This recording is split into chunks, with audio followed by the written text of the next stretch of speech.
E aí, pessoal, último vídeo assíncrono, palavrinha maldita, né? Mas último vídeo assíncrono de Álgebra 2, tá? E como já cumprimos a ementa há algum tempo, é um tópico extra. E como eu adiantei, vamos discutir um pouco hoje sobre categorias, teoria de categorias.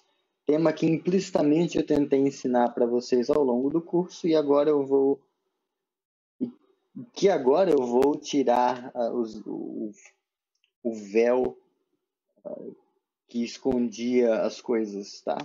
Então, como vai ser um tema quente, vamos botar fogo nesse negócio. Vamos lá.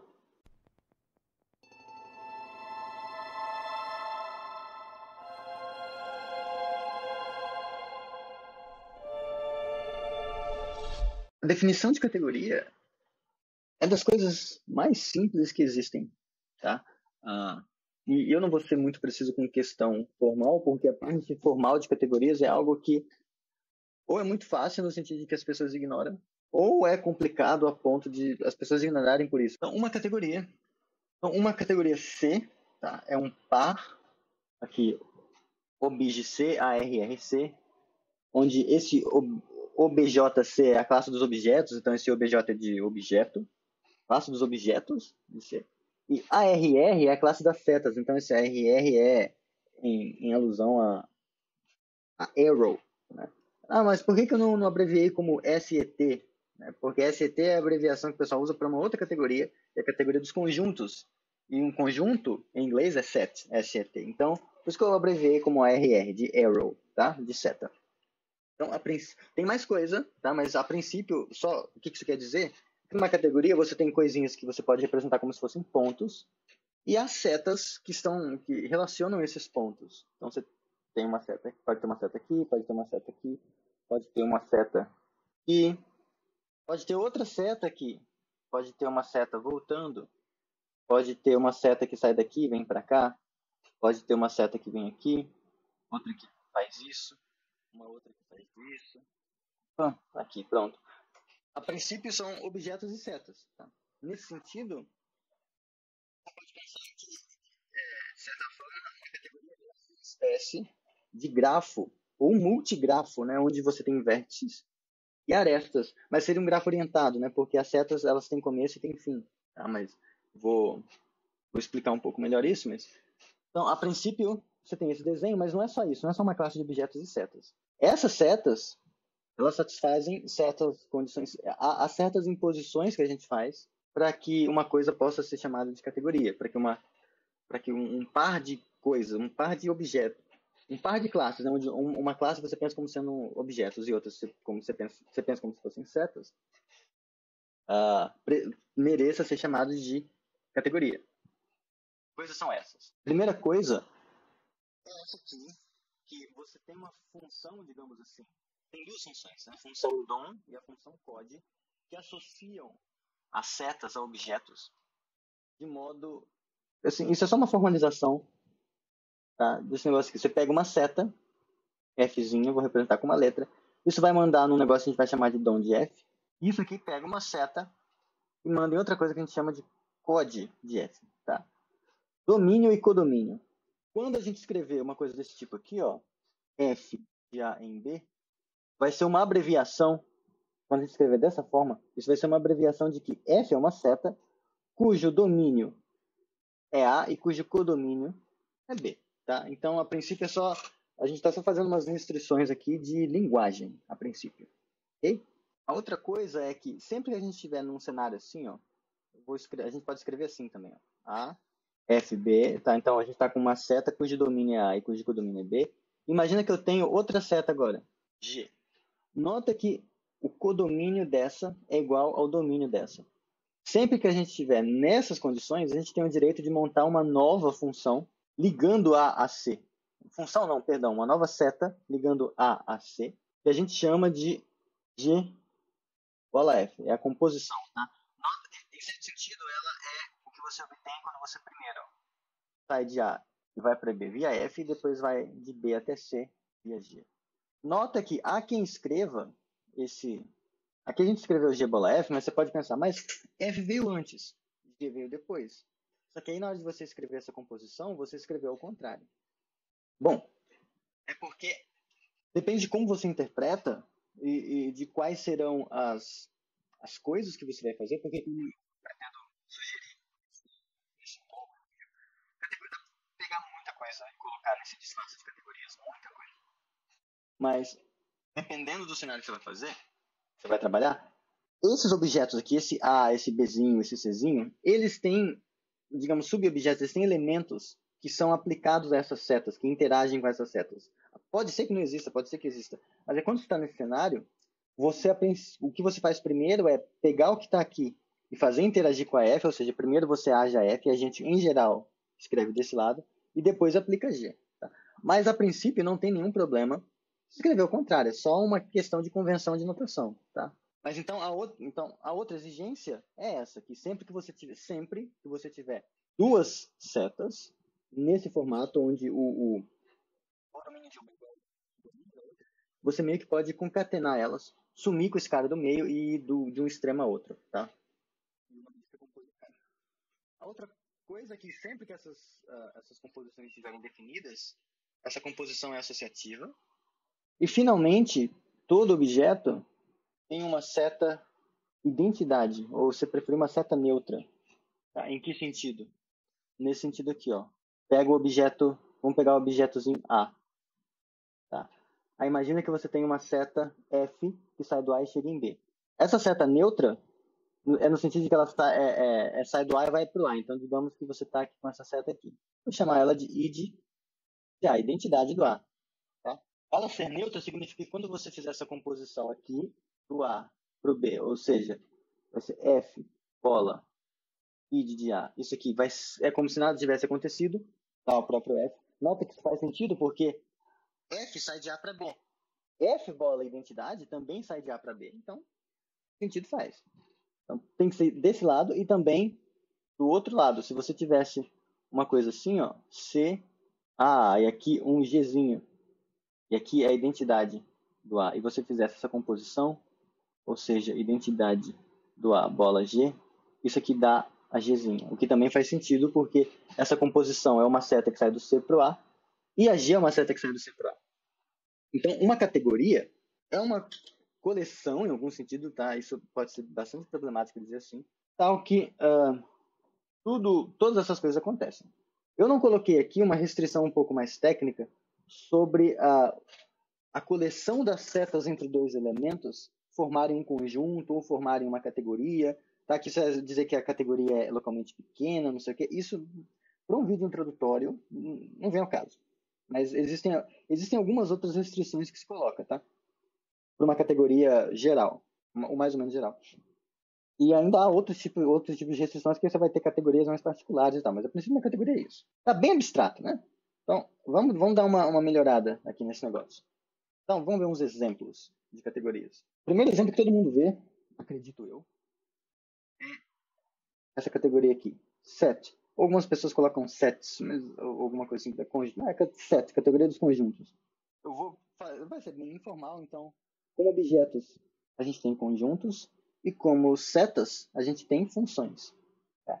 Então, você está agora nesse cenário, você desenha, você tem os conjuntinhos, as setas entre eles são funções. Então, você escrever isso aqui é você dizer que f é uma função de A para B, ou seja, f está contido no A cartesiano B e para todo A pertencente à razão existe um Bzinho em Bzão tal que AFB, está dizendo que o domínio desse negócio aqui é A. Agora, para dizer que é função, você pede que um mesmo cara não tenha imagens distintas, né? Então você pede que isso aqui seja um único cara. Então, você tem uma função. Tá? Então, as setas em set são isso. Composição de função a gente já sabe que é associativa, a gente já sabe qual vai ser a seta identidade de um certo conjunto, né? A função que pega o cara e manda nele mesmo. A gente sabe que todas as coisas funcionam. Quando a gente está pensando em categorias, o primeiro protótipo que vem, a não ser que a pessoa tenha uma bagagem muito louca de de coisas mais avançadas, assim, o exemplo mais simples, eu acho que para a maioria das pessoas, é a categoria dos conjuntos. Bom, há outros, né? No curso, a gente mexeu muito com essa categoria aqui, ó. Categoria dos anéis, cujos objetos são anéis com unidade e cujas setas são morfismos de anéis. Então, a gente já viu que composição de morfismo é morfismo, em particular eles são funções. Né? Quando a gente define o que é morfismo de anel, a gente pensa em anel como sendo um conjunto dotado de operações.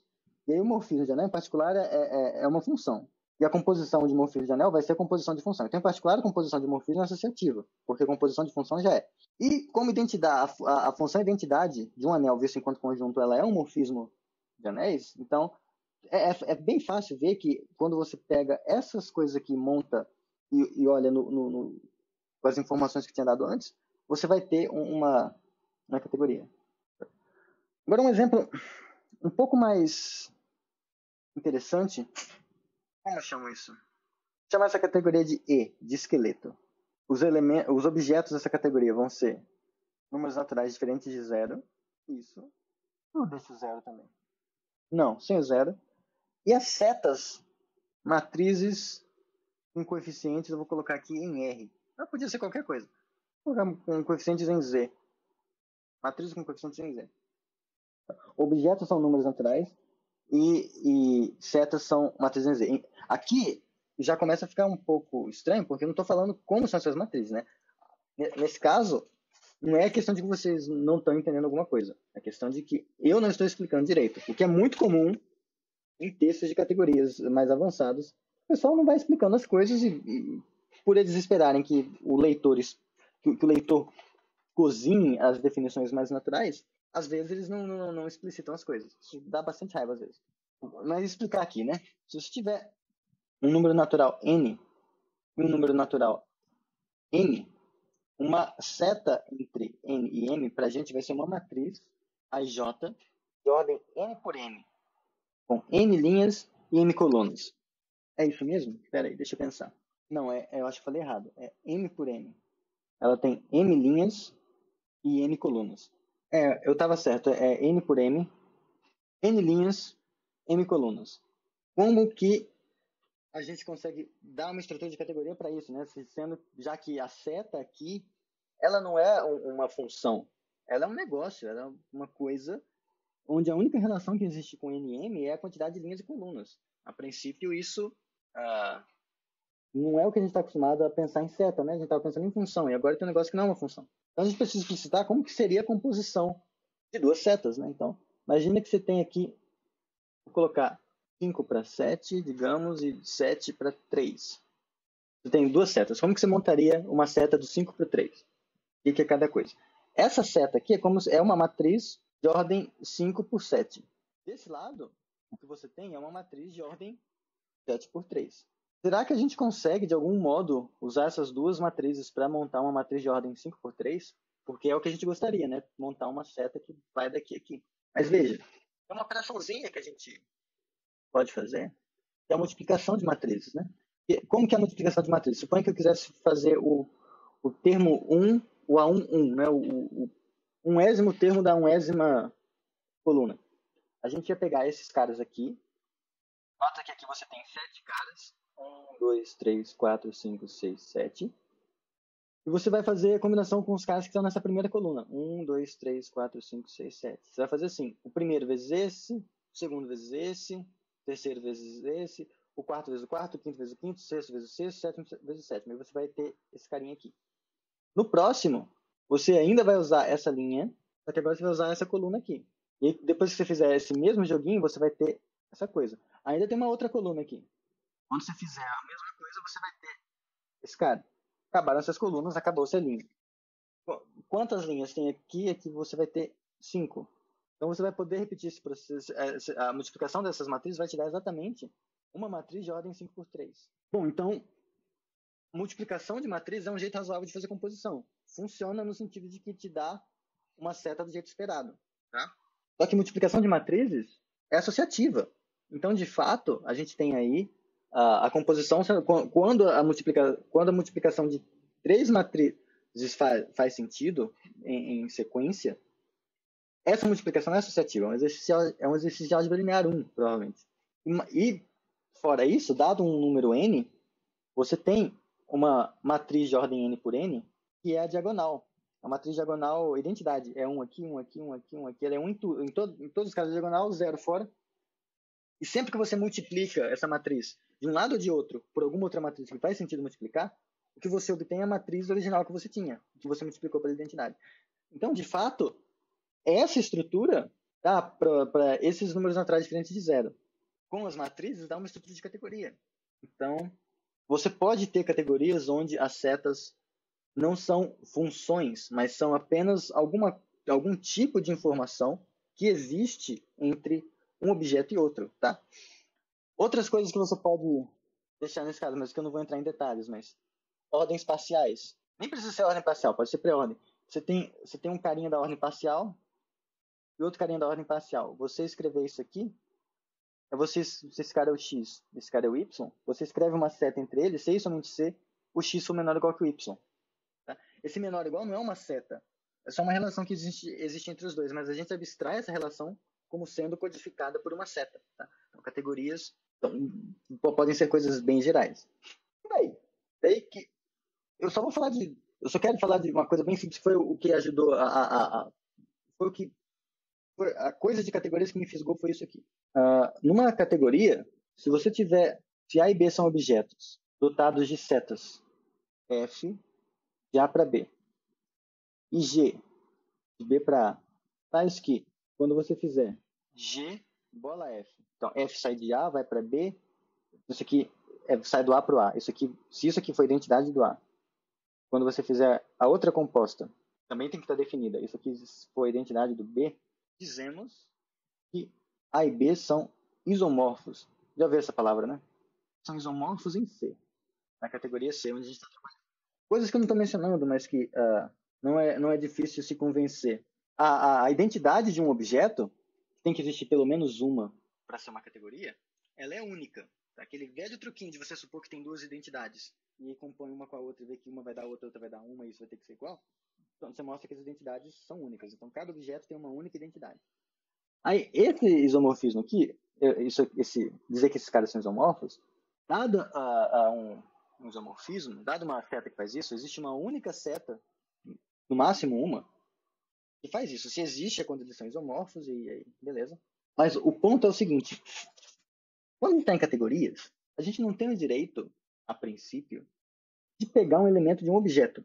A gente não pode fazer isso. A gente só pode falar das coisas que a linguagem de categorias nos permite. E que a linguagem de categorias nos dá é setas e objetos. Veja que, por exemplo, essa coisa aqui, eu tenho os objetos NN. São números naturais. O que é um elemento dos naturais? Tá? Se você costuma pensar nos naturais como uma coisa atômica, no sentido de que é dado o conjunto dos números naturais, cada um deles é um ponto atômico em algum sentido que não tem elementos, não faz nem sentido você pensar em elementos dos naturais. Se você constrói os naturais como um conjuntista, começando do vazio, aquela parafernália toda, você até pode roubar e dizer que, sei lá, 5 pertence a 7. Você pode fazer esse tipo de coisa.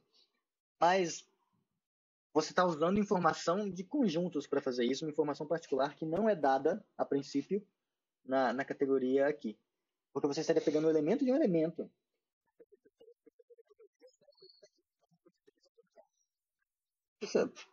Essa justificativa está meio miliezeira, mas só aceita que você só pode usar informações dadas por setas. Essencialmente é isso. E se você tem dois objetos que são isomorfos nesse sentido, qualquer coisa que você conseguir dizer sobre um, você vai conseguir dizer sobre o outro. Porque você basta compor com a seta correspondente e você empurra essas coisas. Mas isso ainda é filosófico. Eu quero falar dessa coisa aqui. Objetos iniciais e objetos finais. Vou falar dos objetos finais. Então, dizemos C é um objeto final da categoria C. Se para todo objeto A na classe de objetos de C, existe uma única seta que sai do A e vai para o C. Existe e é única. Só existe uma seta. O objeto final é isso. O que eu quero dizer. O que eu estou falando? Exemplos antes de revelar o que isso aqui está dizendo. Em 7, se você pegar Aliás, eu tinha escrito tudo com maiúsculo, né? Em 7. Se eu pegar o conjunto que só tem, digamos, um elemento X aqui, eu ia colocar que só tem um vazio, mas isso ia confundir a cabeça. Ah, mas como assim o vazio está dentro de onda? O X. Pega o seu conjunto favorito e aí considera o conjunto que só tem esse conjunto como elemento, tá? Nota que se esse X que você pegou é R, então você tem R pertencente a R, o conjunto unitário de R, mas π não pertence ao conjunto unitário de R, tá? Só para destacar, π é um elemento de R, mas não é um elemento do conjunto cujo único elemento é R, tá? Isso é uma coisa que já é bom ir aprendendo de linguagem, tá? Então pega um conjunto que só tem um elemento, tá? Se quiser. Agora, dado um conjunto A, existe uma única função, já que a gente está na categoria 7, existe uma única função que sai do A e vai para o conjunto unitário do X. É a função que pega todo o Azinho e manda nesse X. Não tem o que fazer, não tem o que escolher. E é uma função só, é constante, não tem como você ter outra função que faz isso. Então ela é única. Então, okay. Agora, olha que engraçado. Se você troca esse x por y, esse x por y ele ainda tem a mesma propriedade. Ó. Você pega o A, vai ter ainda uma única função que sai desse Azão e vai para esse conjunto unitário que só tem o y, que é a função constante igual a esse y. Só tem uma única função que faz isso. Agora, em particular, você olha agora para os conjuntos x e y, unitários de x e unitários de y, perdão, vai existir só uma função que vem daqui para cá, que é a função que pega o x e manda no y. Da mesma forma, você tem só uma função que sai do unitário do y, vai no unitário do x, que é a que pega o y e manda no x. Agora, quando você compõe aqui, você está pegando o x e mandando o x. É a identidade desse conjunto unitário. Se, por outro lado, a gente fizesse essa composição aqui agora, a gente ia pegar o y e mandar no y. Então, essa outra composição deu a identidade do unitário do y. Então, essa função e essa função são inversas uma da outra. São bijeções. E na categoria dos conjuntos, ser bijeção é ser isomorfismo. Dois conjuntos são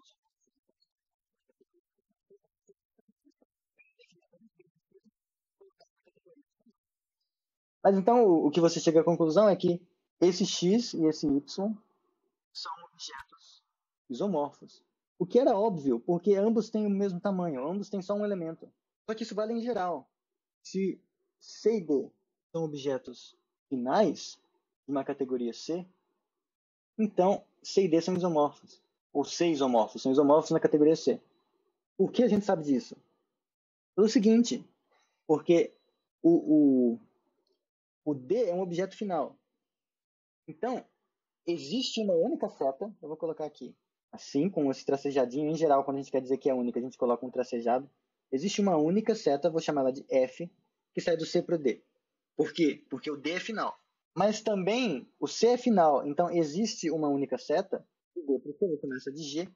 Existe uma única seta que sai do D e vai para o C. Existe a única, porque o objeto é final. Eu coloquei na definição aqui, ó.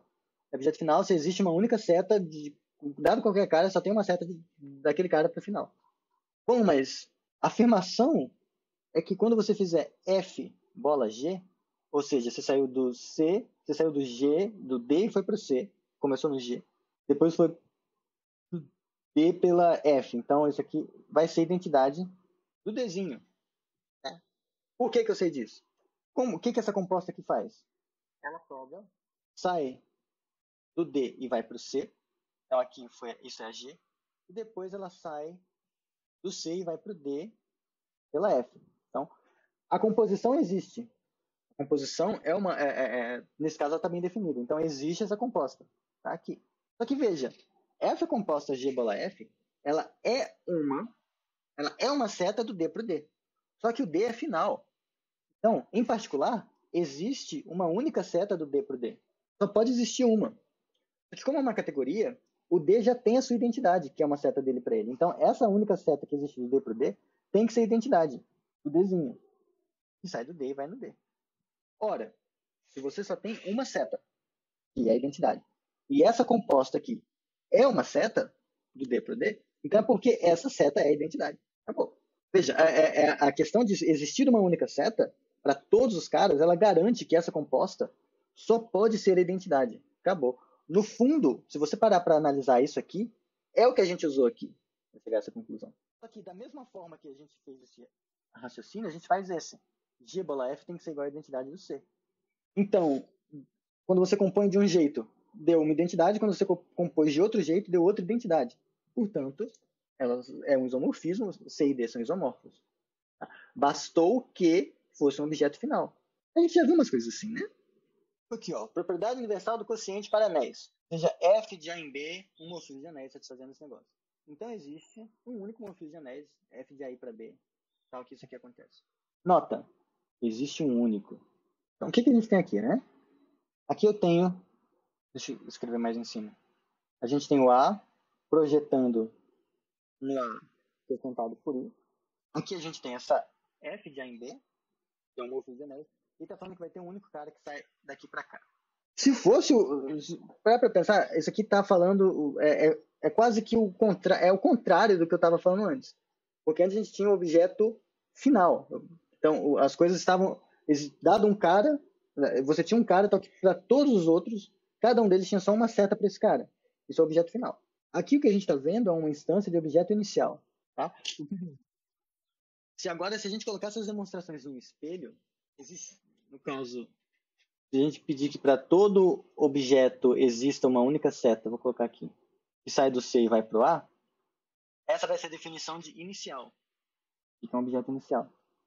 Da mesma forma que a gente provou que dois objetos finais, se existem, são isomorfos, se a gente tiver dois objetos que são iniciais, eles também vão ser isomorfos. Mesmo truque. E aqui o que isso está falando para a gente é que esse negócio, em certo sentido, é um objeto inicial numa categoria específica. Tá? Que categoria é essa?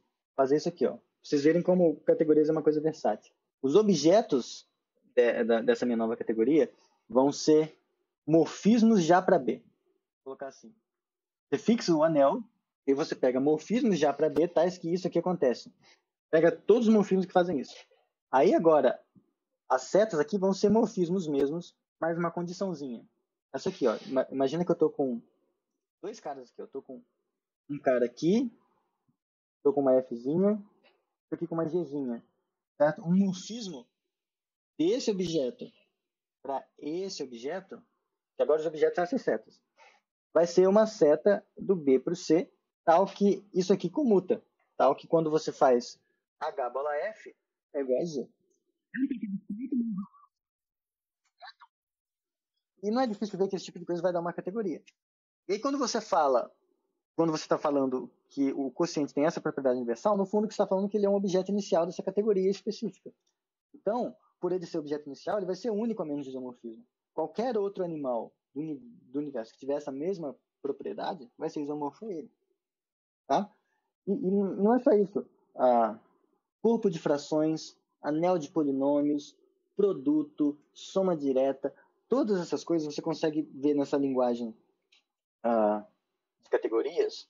E aí, quando você quer mostrar que essas coisas são isomorfas, você fala, basta mostrar que esse cara tem a propriedade universal de fulano.